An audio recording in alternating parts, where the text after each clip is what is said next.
This week on Jerusalem Dateline, Israel's Prime Minister makes a last-minute trip to London to visit Britain's Prime Minister and the U.S. Secretary of Defense. The reason? The growing danger of Iran. Plus, Israelis get ready to go to elections for the second time within months. And United Hatzalah, Israel's innovative answer to emergency care. All this and more this week on Jerusalem Dateline.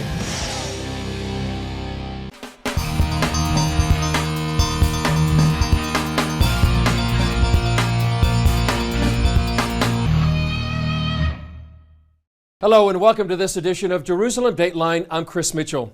Israeli Prime Minister Benjamin Netanyahu made a last-minute trip to London to meet with England's Prime Minister Boris Johnson and U.S. Secretary of Defense Mark Esper to discuss the growing danger of Iran. Before he left for London, Netanyahu told reporters why the trip was so important. This morning, we learned of another violation, more defiance by Iran, this time in the field of its goal of nuclear arms. This is in addition to Iran's aggressive actions against international shipping, against regional countries, and also its attempts to carry out murderous attacks against Israel, attempts that have not stopped. The IDF released satellite photos of an Iranian-built base inside Lebanon's Bekaa Valley. The Hezbollah facility in Lebanon uses Iranian-supplied machinery to convert simple missiles into guided missiles with an accuracy of less than 10 meters. And while it's quiet on Israel's northern border for now, Israel and Iran's proxy Hezbollah nearly went to war along the Lebanese-Israeli border. Hezbollah fired several anti-tank missiles at IDF positions inside Israel and nearly destroyed this IDF ambulance driving near the border. The IDF responded with artillery, blasting Hezbollah positions inside Lebanon. Netanyahu said Israel fired 100 shells from the land and air. He said there were no Israeli casualties, no injuries, not even a scratch. The escalation began when Iran tried to send a killer drone into the Golan Heights. Israel stopped that attack and then struck a key component of Hezbollah's effort inside Lebanon to manufacture precision-guided missiles in order to strike Israel. Hezbollah leader Hassan Nasrallah vowed retaliation, and his deputies said they planned a calculated strike, but did not want to spark another war with Israel. The danger of Hezbollah and Iran is one of the main concerns for Israeli voters as they go to the polls this month. For the first time ever, Israelis will go back to the polls to vote in national elections for a second time in 1 year. Here's more on what caused this and what's at stake, followed by analysis with our Middle East correspondent, Julie Stahl, in our studio. Israeli voters are expressing different priorities as they plan for the September national elections. Security matters more than anything else. Issues like Iran, like Hamas. The most important issue for me is to stay a Jewish state, a strong state. According to political scientist Dr. Emmanuel Navon, however, there's only one real issue. Netanyahu. That is the topic of the election, basically. That is what blue and white is all about, being against Netanyahu. Likud is about supporting Netanyahu. And that's also why we are having an early election. Israelis will have more than 30 political parties or lists to choose from on September 17th. The parties will be competing for 120 Knesset seats. The party winning the most seats will likely be asked to form the next government, and that's where it gets complicated. According to opinion polls, Netanyahu's Likud party is running even with the liberal blue and white party led by Benny Gantz. That means all eyes are on Avigdor Lieberman of the Israel Beitenu party as the potential kingmaker. Neither Likud nor blue and white have a coalition. In other words, it's very clear from most polls that Netanyahu will not have a right-wing coalition without Lieberman, and Benny Gantz will not have a center-left coalition without Lieberman either. Lieberman wants a unity government made up of elements from both Likud and blue and white. In other words, we're not going to go to elections again. Forget about this. There's no such scenario. Over the summer, Netanyahu became Israel's longest-serving prime minister. Supporters credit him for the strong economy, improving relations with neighboring Arab states, and helping make ties with the U.S. stronger than ever. His detractors point to his legal problems, an upcoming indictment on corruption charges. Israelis are divided. Our government is very corrupted. I myself very hate Benjamin Netanyahu. If all your life you went to a dentist or a car person that fixed your car and he's doing a good job for years, why will you replace him, right? The same baby is doing a good job for years. So, come the elections, the world will see whether or not Israelis still believe Netanyahu is the only viable choice as leader for Israel. Julie, for those people outside Israel, politics here can be kind of complicated. How would you simplify it for them? As we mentioned in the story, there are more than 30 parties are going to be voting for. Now, people are going to vote based on their own considerations, the platform of the parties, the members of the parties, what they want to vote for.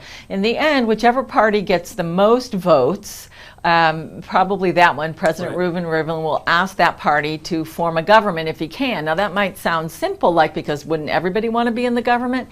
But then the parties start to make their own demands. They want the defense ministry, the foreign ministry, education ministry, and then we begin to see who's lining up with who and what parties are going to have how much power. Yeah, and that's the problem they had the last time. Is this election, is it actually a referendum on Netanyahu? Many people are saying that. We talked to a lot of people on the streets of Jerusalem, and you might have thought we were doing like a pro-Netanyahu ad or something because they were all like for Netanyahu. If we went to Tel Aviv or somewhere else, we would probably get a different kind of result. What was interesting to me is it didn't matter who it was. There were young people, old people, religious, secular, all sorts of people that were saying yes, Netanyahu. Even people who didn't like him and didn't believe in what he said, they were also very supportive of Netanyahu. Well, we'll see what's going to happen in just a few days. Thanks, Julie. Up next, after ISIS, where is the region heading after the most brutal Islamist group in recent history left its mark on the Middle East?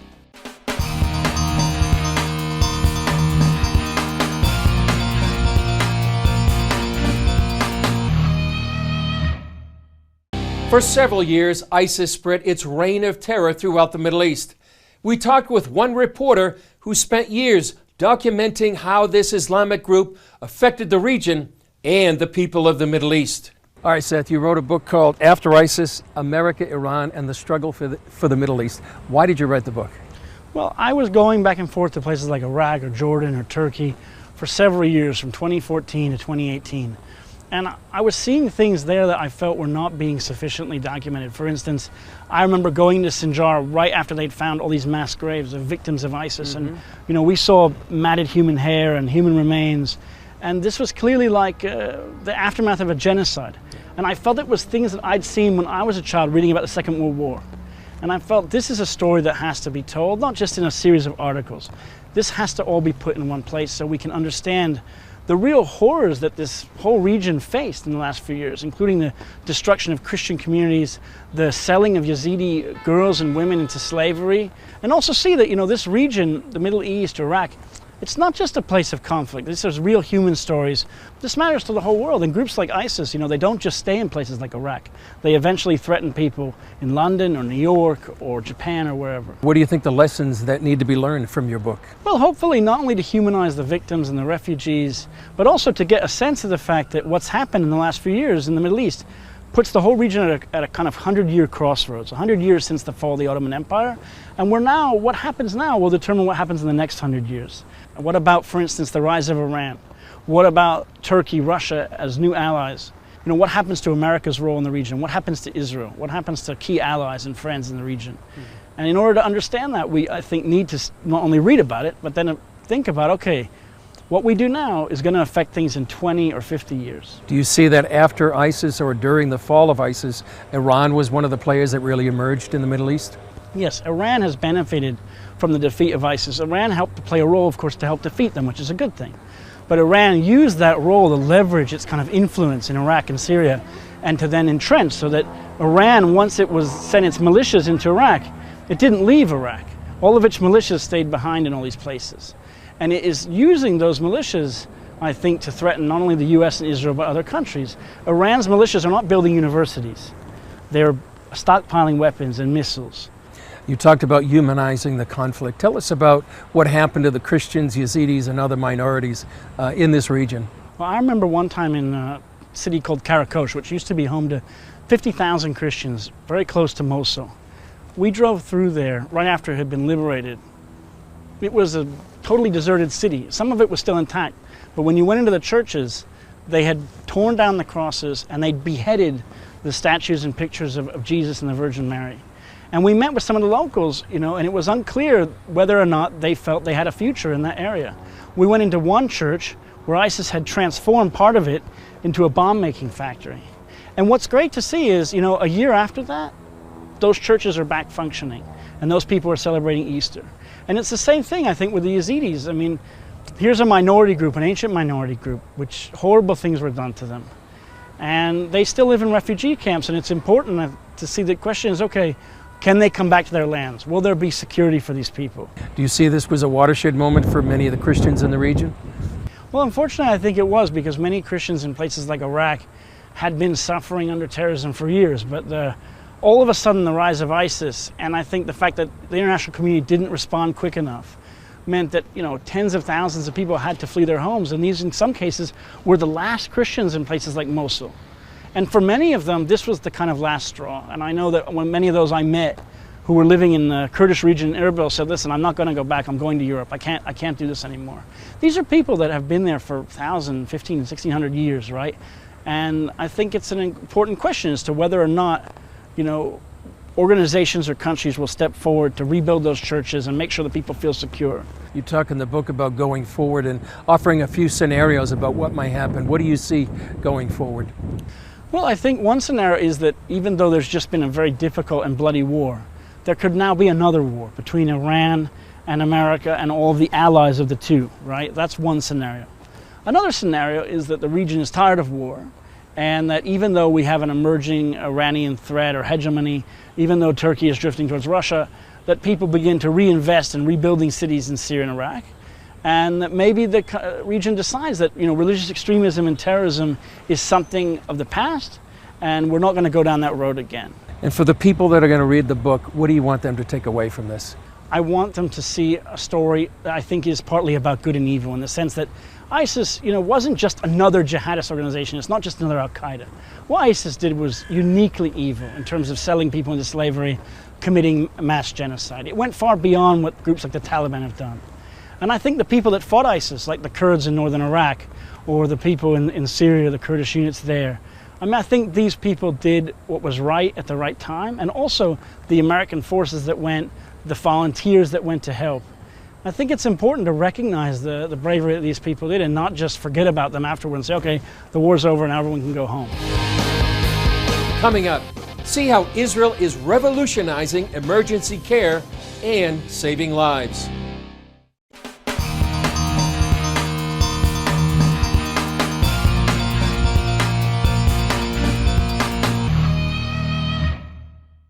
According to one survey, the average time for an ambulance to reach an accident or medical emergency in the U.S. is 15 minutes. Imagine if you could reduce that to 3 minutes or even less. One Israeli organization has imagined that, and they believe it can change the world. This is what it's like to ride through the streets of Israel on an ambucycle. It weaves through traffic where an ambulance cannot. CBN News got a first-hand look. We're riding around with United Hatzalah volunteers here on the streets of Jerusalem, where they can respond to a medical emergency or an accident within 90 seconds. It's really the game changer in life-saving emergency medical care. We think that the largest cause of preventable death in the West is waiting for an ambulance. And United Hatzalah addresses that by getting a volunteer, someone who's trained, equipped, notified, and in the immediate vicinity of the victim to that person within 90 seconds, or in a larger geography, 3 minutes. United Hatzalah, which means rescue, is the inspiration of Eli Beer. People die every day waiting for help. And my dream for United Hatzalah is make sure that no one will ever die from things that they could be saved. Growing up, I decided I want to become a doctor and save lives. Beer shared that dream on a TED-Med talk that went viral. He said as a young ambulance driver, he often arrived at an emergency too late to save a life, and decided to change that. Together with 15 of my friends, we were all EMTs. We decided, let's protect our neighborhood. So when something like that happens again, we will be there running to the scene a lot before the ambulance. From 15 friends years ago, today United Hatzalah has 5,000 volunteers throughout Israel. Their ability to respond to an emergency in 3 minutes or less rests on three things: the ambucycle, volunteers available at a moment's notice, and technology connecting them. You know, Israelis are good in technology. Every one of us has on his phone, no matter what kind of phone, a GPS technology done by NowForce. And whenever a call comes in, the closest 5 volunteers get the call. And they actually get there really quick and navigated by a traffic navigator to get there and not waste time.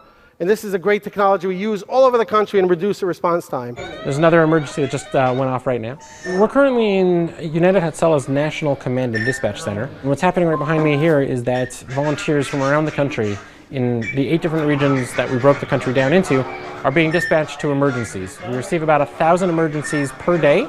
Then volunteers from each cross-section of Israeli society go into action. That's where the ambucycle comes in. Everything that's in an ambulance is in this ambucycle. Yeah.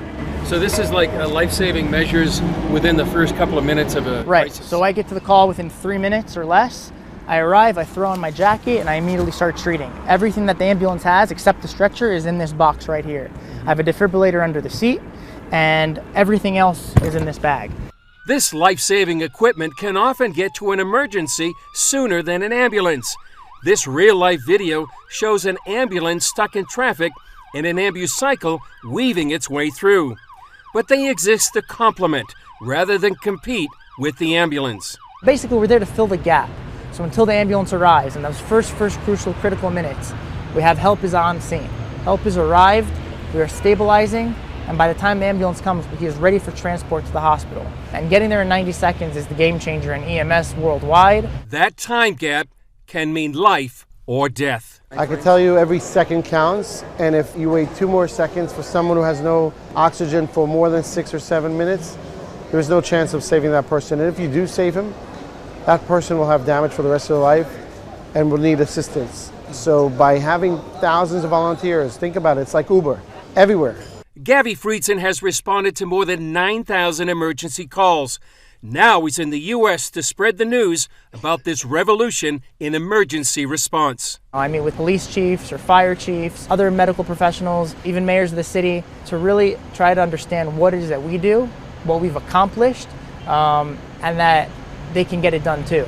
Friedson believes an untapped U.S. labor force is just waiting for the opportunity to save lives. I tell them we have so many veterans who are medics, who are probably at home, or even retired doctors and physicians that, it's possible that they're trained, they want to help, they just need that, someone that can really lift them off and get that ball rolling. The revolutionary model is now rolling in Jersey City and 5 other countries. The dream is to take it worldwide. Nothing like this exists anywhere else in the world. It's an Israeli innovation and an Israeli invention that it's our dream is to bring it to everybody else so that victims of heart attacks and strokes and choking and bleeding have the same chance of life in Jersey City, in Omaha, Nebraska, in Panama and Mexico as they do in Jerusalem and Tel Aviv. Bear sees it as another way Israel wants to help beyond its borders. This is a tikkun olam. This is a gift to the world. We are light over the nations in terms of many things, technology. No one realized that in medicine, fast response, Israel's the fastest in the world, and we could share this with everyone. Up next, hear more from Israelis about their upcoming elections and what's at stake for the Jewish state.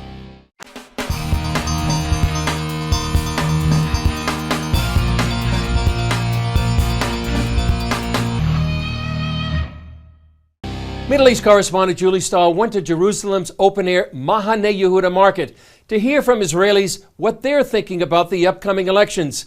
Take a look. Who would you like to see then form the government? I want to see the religion, Shas and Aguda, Yamina, and Netanyahu. Bibi Netanyahu, of course. Yeah. Bibi Netanyahu. Yeah, why? Because I think that he is working good, and I don't want the left side of the maps. Probably not going to be Likud, unfortunately, under its current leadership. The best option is Bibi Netanyahu. I'm not one of his fans. I don't agree with him, but I don't think someone can replace him right now. I think Bibi have really good reputation with other countries around us. I'm scared that if he won't be elected, like other country will start to like, oh, we don't know the new president, and the state of Israel will start to get out of balance a little bit. Ayelet Shaked, although I do not think that is very likely. It's possible, but not very likely. It's probably going to be Benjamin Netanyahu. For me, it's Benjamin Netanyahu. Lama. Why? Because he's a good man, and he has a lot of brains. And there's no one like him. He cares about Israel, he cares about the Jews, he's a wise man. What's the most important issue for you in this election? I just want what's best for Israel. First, the security of Israel, and the education of the children, the social security for old people. It's sovereignty based on Judaism. The idea that Israel is given to us by God and it belongs to us because of God. Good governance. Not making decisions on the basis of fear, but making decisions on the basis of what's actually good for the citizenry. Mainly housing, the needy, the elderly in the land, Holocaust survivors. Security, then the economy, and then that will be government, the right, not from the left. Well, that's a taste of how Israelis are feeling about their upcoming elections. Their decision will affect the future of the Jewish state. So please pray for wisdom as they make this important decision. Well, that's all for this edition of Jerusalem Dateline. Thanks for joining us as we begin our 9th season with this program. Remember, you can follow us on Facebook, Twitter, Instagram, and YouTube.